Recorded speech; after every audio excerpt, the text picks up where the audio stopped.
What's up, randos? Your friendly neighborhood Cracks here with some Platinum Pro tips about how to get better at Knockout City from Velen Studios. Now, if you've already been playing Knockout City, then you already know how much fun it is and you don't need to hear that from me. However, if you're kind of a new player, maybe it feels a little frustrating at first because of how fast everything moves. Or maybe you're like me and your reflexes are not as fast as they used to be, and you're having a hard time keeping up with all the young dodge brawlers out there in the world. Or maybe you've had some matches where you feel like you can't seem to get a hit on anybody and it feels like you can't do anything to keep them from hitting you. Maybe you're trying to rank up and your rank maybe feels a little bit stagnant. You don't understand what you're doing wrong and why you can't advance in the rankings. Well, I have good news. We are here to talk about all of that, and I'm going to answer as many of your questions about that as I can manage to do with these 10 very useful tidbits of information that basically I wish I had known when I first started playing the game. It took me a while, like a few weeks, maybe even several weeks, to really get my head around like what a good way to approach this game was. Like I said, it moves very fast and it can be very kind of intimidating to get used to at first. But we're going to sort all that out. So buckle up and we'll get right to it. A lot of people I know stream this game, and I know there are a lot of videos out there about, how to play and tips for how to get better and stuff. I know they're out there because I've watched a lot of them. But from what I've seen, that stuff is mostly just like intro level instruction booklet type stuff, or it just frankly has bad advice, or they don't bother to talk at all about a lot of the things that I'm getting ready to say.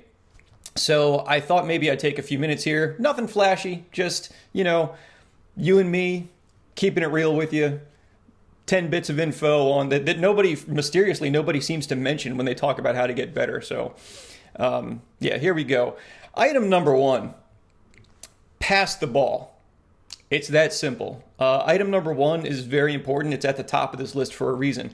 When I first started playing Knockout City, I didn't really understand what the point of passing was. Like, at first, you might think, well, if I have a ball, like, what's the difference if I throw a ball at somebody or if somebody else throws the same ball at somebody? Like, what really is the difference there? Well, there are a couple of very good reasons to pass the ball in Knockout City. And the first is that it automatically charges the ball. Like, it instantly charges the ball. Normally, if you're holding a ball that isn't charged, it takes a couple of seconds to get it there, right? Like, you have to hold down the throw button and it takes a few seconds to, charge up and get the sparkly effect around it. And then when you throw it, it travels faster than a normal throw does. Much faster, in fact. It's just harder to deal with for the opposing team. So if you pass a ball, once the ball gets to where it's going, it becomes immediately charged to be thrown by the player that caught it. And obviously there's nothing that the player on the receiving end has to do. It just winds up in his hand and they can throw it at whatever they happen to be looking at. It's very, very useful, and it can happen very, very quickly. And the faster things happen, the harder it is for the opposing team to deal with those things and what's happening. That's reason number 1. Reason number 2 is that a lot of ball movement can be very disorienting for the opposing team. I know I've had situations where I will have looked at an opposing player and I see that they're not holding a ball. So I think to myself, okay, they're unarmed. I don't have to worry about that right this second. And then I'll shift my focus to something else. Well, if someone has passed him a ball that, and I don't notice it, and there's no reason I really would notice it. If somebody's passed him a ball and he just winds up with a ball 1 second after I've looked at him and there's a ball coming from that direction hot that I don't know about, it's going to be very, very difficult for me to defend against that. And he's probably going to get a point out of that. So, a lot of ball movement is very disorienting to the opposing team. So that's another really good reason to start making passing more of a habit if you don't already. Item number 2, try to keep a tight formation. So when I say keep a tight formation, I don't mean everybody needs to walk on top of each other all the time. I really just mean more in a relative sense where you at least are maintaining a line of sight between players. The first and most obvious reason for this is that it makes passing possible. If you can see someone, then you can complete a pass to them and they can complete a pass to you. And we've already talked about why that's beneficial. But also, generally speaking, the closer that everyone is to the action, the more success you're going to have. The more spread out your formation is, the less help each player can provide to the other players on their team. So yeah, just to be clear, tight formation, not literally tight, not literally like traveling around in a ball, but just more be in the same general vicinity and be in a position where, if you run into trouble or if the fight goes down right where you are, you're not so far away that you have to take time to get to the action before you can help out. You never want to be too far away if you can help it. Item number 3, and this is kind of an add-on to the first two. Before I get to that, I should point out that the reason these first two items are at the top of this list is that I don't care what a team's rank is. I don't care how long they've been playing this game. The team that stays relatively tight formationally and the team that makes a habit out of ball movement and passing is going to be a very difficult team to beat. And that's true at any level. That's true at absolutely any level. So that's why I sort of, I'm leading with these first two kind of big items because they're not difficult things to do. They're just sort of strategic habits and ideas that it's very, very beneficial to get into the habit of doing. The more of those first two things you do, the better off you're going to be. The wins will, not completely come on their own, but you will definitely see an uptick in victories. So that brings us to item number 3, right? It's not all about getting points, believe it or not. Sure, first team to 10 wins, but it's also sometimes about not giving points away. And that's item number 3. Do your absolute best to disengage from 3-on-1 situations. When you are on the one side of that, like if you're by yourself, we've all been there. Maybe it's the beginning of a match and your team has run into the other team and everybody's just kind of right there, right? And you see your one teammate go down and then you see your other teammate go down, which leaves you and 3 bad guys. So in that situation, it's easy to get carried away in the moment and try to make something happen. Maybe you think a throw is coming and you want to catch it, or you're ready to keep fighting. Don't keep fighting. Disengage from that. I don't want to rain on your parade here, but you're not going to be a hero. A 3-on-1 situation in Knockout City is a death sentence. It doesn't matter really what level you're at. It doesn't matter how good you are. 3-on-1 is not something you're going to walk away from. It's just not. So it's important if you recognize that your other 2 teammates are out. Your job when that happens is no longer to get points. Your job in that moment is now to prevent giving up that 3rd point. You don't want to give up that 3rd point. And that, in the long run, match-wise, is going to be just as important as getting that point that you might get. Like, even if you do manage to get 1 point of the 3, you're still going to give that point back, so you're not really gaining any ground. You do gain ground in that situation by disengaging and making yourself hard to hit. And I can tell you from experience that it's very, very difficult to hit a player who is running away. The border warning is really good about telling you when a ball comes, and all you have to do is throw a dodge in there and it breaks the target lock and you don't even have to look at what's going on. You just keep running away and they're going to have a really hard time hitting you. So it's very, very important to not give up that point. In those situations where you fall into a 3-on-1, you got to get away. Give your team time to respawn, meet back up with them, go find the other team, try again. But whatever you do, you're not going to come out of that 3-on-1 alive. So you need to do everything you can to survive it. That becomes your job in those situations. So item number 4. Right. So when you do get knocked out, and this is one of the biggest differences, I think, between, I call them wood chip players, like wood chippers. The ranks go something like wood, bronze, silver, gold, platinum, ruby, emerald, sapphire, diamond, right? And so the wood chips are all the way at the bottom.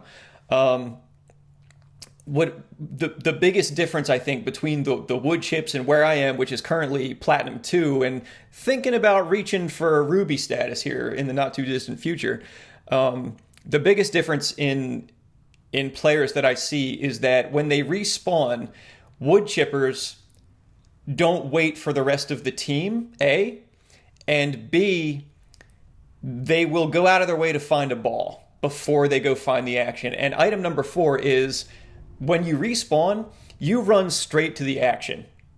Don't look around and try to find a ball first, because every second that it takes you to find that ball is another second that your team is down a player while they're out there fighting the good fight. And yeah, I don't want to harp on this too much, but the less time that your team spends disjointed, the more success you're going to have. I don't care if you look to your right and you see a ball 20 feet that way. Don't go get that ball. You go straight to the action, because you got to figure you're going to get a ball. First thing is you're going to get a ball one way or another. If you find your way to the action, you don't have to worry about not being able to contribute. And this is a little bit counterintuitive, right? Because this is, at the end of the day, it's a dodgeball game. And you might think, well, the way you get points is you have a dodgeball and you throw a dodgeball. And that is true. But that's the thing, is you're going to get a ball one way or another. And so you don't really need to waste the time to find a ball before you run into the action. There are plenty of ways to contribute. Even if you don't get a ball once you get there, there are plenty of ways to contribute without having a ball. First of all, if you get there without a ball, then someone can pass to you, which we've already discussed how invaluable that is. So there's that. And also get in there and start tackling people, like don't let the other team stay comfortable. There are a lot of teams that just like to sit back at a range and play the back and forth game. You'll see catch. They come back and forth a lot. And some players are really, really good at that, just reflexive technical type stuff. Don't let them just sit back there and get comfortable. There are plenty of ways to contribute without having a ball at all. So it's kind of a waste of time to run around trying to find a ball and just so you can show up with a ball that you're just going to throw immediately, and then you're right back to where you would be if you showed up with a ball without a ball in the first place. So that ultimately is kind of a waste of time, is to go find a ball.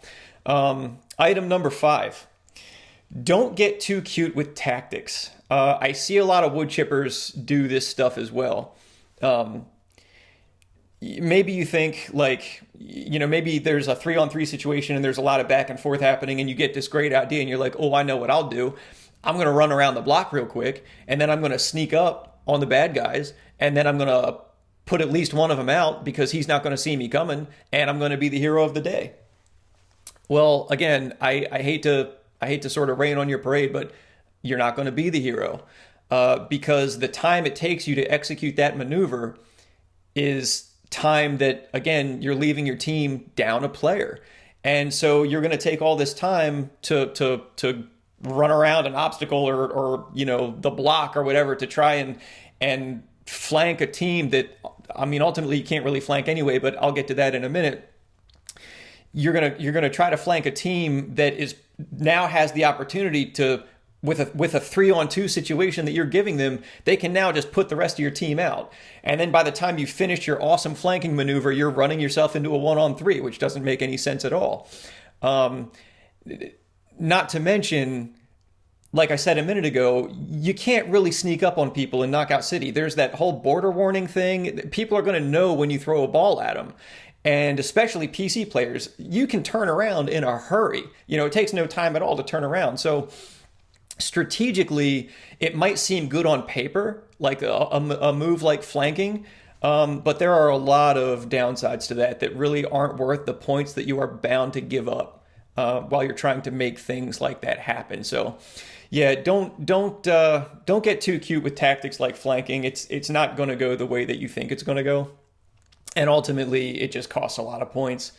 You're not going to be the hero. You're just going to be the guy who abandoned his team to try to pull some sweet move, and you're not going to get it off anyway. So just don't put everybody through the pain of that, would be my advice.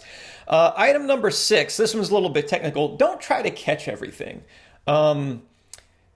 Dodging is much easier to execute and it's generally safer. You have to figure if two bad guys throw a ball at you at the same time, yeah, you can catch one of them, but the other one's going to get you. You can't catch two balls at the same time. And it's very difficult to catch two balls that are coming back to back, even if they aren't perfectly timed. It's just a very difficult thing to get the timing right of.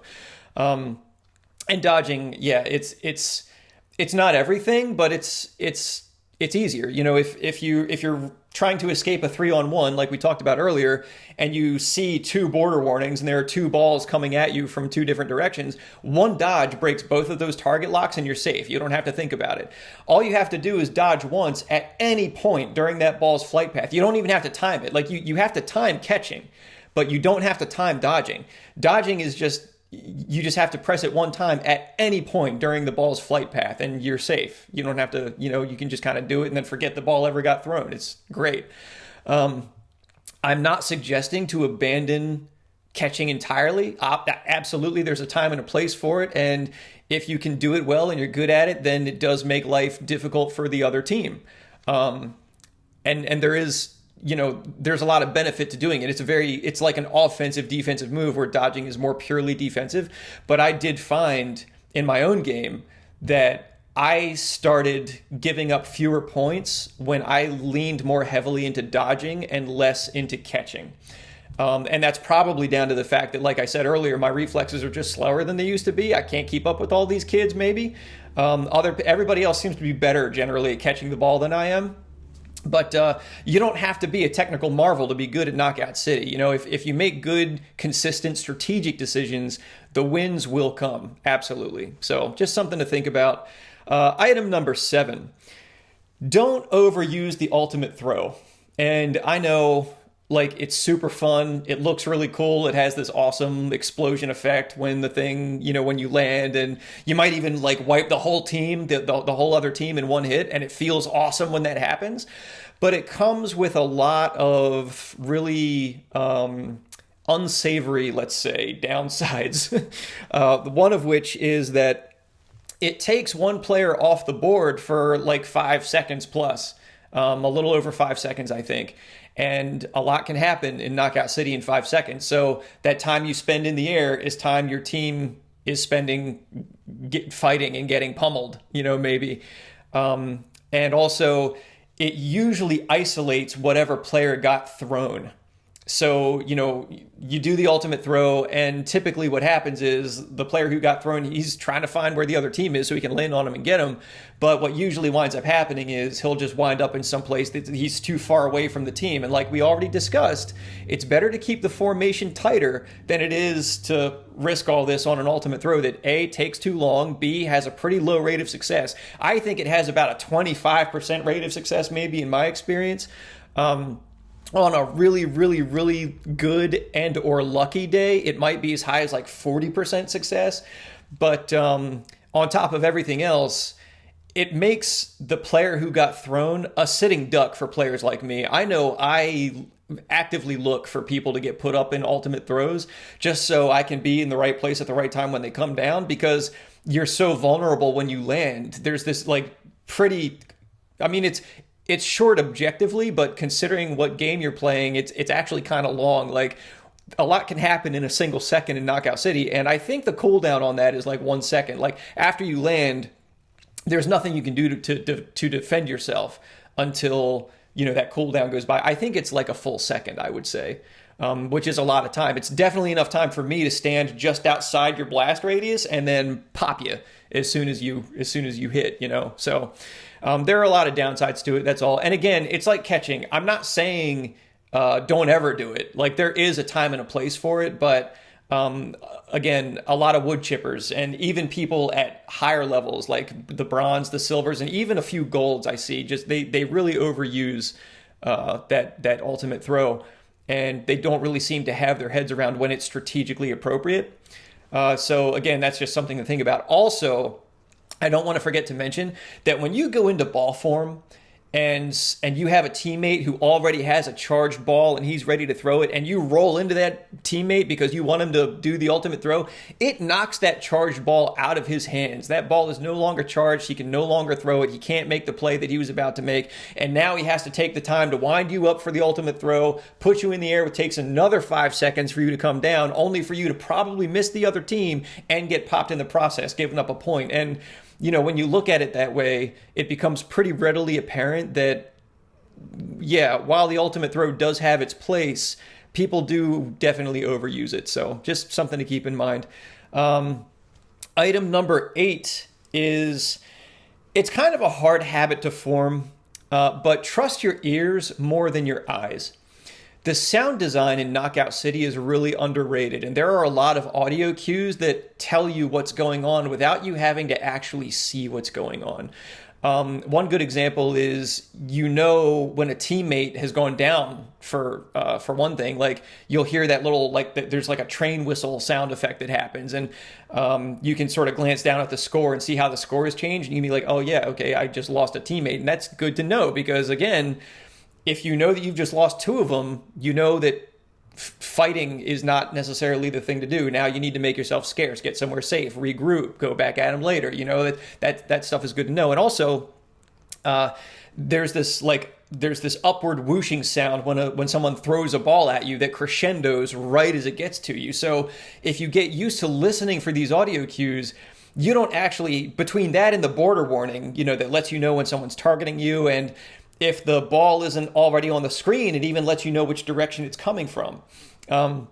So that, in conjunction with these audio cues, makes it very, I'm not going to say easy, because like I said, it is kind of a difficult habit to form, but once you do sort of train yourself to pay more attention to the sound and not the visuals, then you'll find yourself falling for fewer pump fakes, for one thing, right? Like, you might be someone who wonders, why does it seem like nobody else bites on pump fakes? Like players who are at upper difficulty levels, the platinums, the rubies, the emeralds, it's very hard to get them to bite on fakes, and that's the reason. It's because they know not to trust their eyes. So you can go ahead and do the throwing motion, but if they don't hear that audio cue that comes with an actual throw, they know not to waste their time on it. And that's how that happens. It took me a while to figure that out too, but yeah, the audio cues they give you a lot of information, and those are really well done. That is a difficult habit to form, but work at it a little bit, and you might be surprised at how much ground you can cover with that. Item number 9, pass the ball. Now, you might be thinking, that sounds familiar. I feel like maybe that was at the top of this list, and you'd be right. It is at the top of this list. This item is on here twice for a reason. This is the easiest, most basic, most beneficial thing that you can do, is just get used to passing. If you're one of those players who, you check the stat sheet at the end of the match and you see that your passing numbers are consistently 5 or fewer, you need to start passing the ball more. It's going to benefit your team. You'll start. A lot of other things really do just kind of fall into place once you understand the benefit of passing and how important that is. It cannot be overstated how beneficial that's going to be to your game. So if you're not someone who's already in the habit of passing a lot, get in the habit of passing a lot. That's my best advice for you. And item number 10. Don't go on tilt. I know that that's easier said than done. We've all been there, but the fact is that there are a lot of players who don't think about any of this stuff. Any of the stuff that I just said, there are a lot of players who just don't realize, a lot of wood chippers especially, and then you run into it less and less as you get higher and higher, but at the bottom sort of ranks, most of the players, they're just out there to do whatever, and that's fine. But I know that it can be frustrating, for example, if you're trying to rank up, and especially if you're solo, if you get put on a team with people who they don't know this stuff. So the match starts and one teammate runs off in this direction and the other teammate runs off in this direction, so you have no hope of keeping a tight formation, and the other team does, and you see them moving the ball, you know you're in for a hard day, because your other team, they're not there for you. They don't care where you are. They don't know to pass the ball, and all kinds of other stuff that can be really frustrating. And that is very frustrating if you're trying to rank up, especially. But what can I say? You just kind of have to have patience, and that's not just true of Knockout City. That's true of literally anything. That's pretty universal. If you want to get good at something, you better have patience. You better have patience with yourself. You better have patience with other people. You know, don't expect yourself to make the right play all the time. Don't expect yourself to catch every single ball. Don't expect yourself to, have a KDR in the double digits all the time. Like, that's just not going to happen. It's right there in the name. This is Knockout City, baby. We all get knocked out. You're going to get knocked out. I get knocked out often. Everybody does. That's just the way that the game goes. So don't get too flustered when you feel like things aren't going your way and you're working. You got to work with a bunch of hooligans who don't know what it is. You know, I can relate. We've all been there. But I can promise you that if you keep your head about you and just generally apply these basic principles, you're gonna gain ground. You're gonna rank up over time. I mean, that's pretty much the long and the short of it. What you might notice about these items is that they're not really too tactically heavy, right? Like, I'm not sitting here talking about, well, this is what you have to do to catch really well, or this is how best to throw a ball, or this is what you can do to get the most points, how to time your throws right. I'm not talking about any of that. While that stuff is very beneficial to be good at, you don't really have to be good at any of that stuff to be good at Knockout City. If you can consistently make good strategic decisions and be a team player, you're going to go so far. Knockout City is a team game. It's not a battle royale. It's not a situation where you have to carry all the weight. Like, you don't have to do it all yourself. It's a team game. You have teammates who will benefit from you being a team player. If you are one of those players who cares more about your KDR than you do the win, if you're one of those players who, for whatever reason, you just have to get the knockout finishers and not the knockout assists, then you've come to the wrong place. I can't do nothing for you. But if you can find it in your heart to be a team player and just up and at least work at applying what we've talked about here, I can assure you, you will find measures of success that you probably didn't think were possible if you got as frustrated as I did in my first few weeks. You know, I was thinking to myself, man, I'm probably not good enough to play this game. Everybody's better than me, blah, blah, blah. But once I started figuring out, there's very easy to do basic things that if you just know and if you formulate good habits and be a team player, you're gonna go a lot farther than you would think. Again, you don't have to be a technical marvel to be good at Knockout City. You just have to be, it's all about being a team player. Focus on making good decisions that benefit the team more than your own KDR, your own knockout numbers or whatever. Don't sweat it if somebody else gets match MVP, don't worry about that stuff and you'll be good. You'll find yourself moving up the ranks very, very quickly.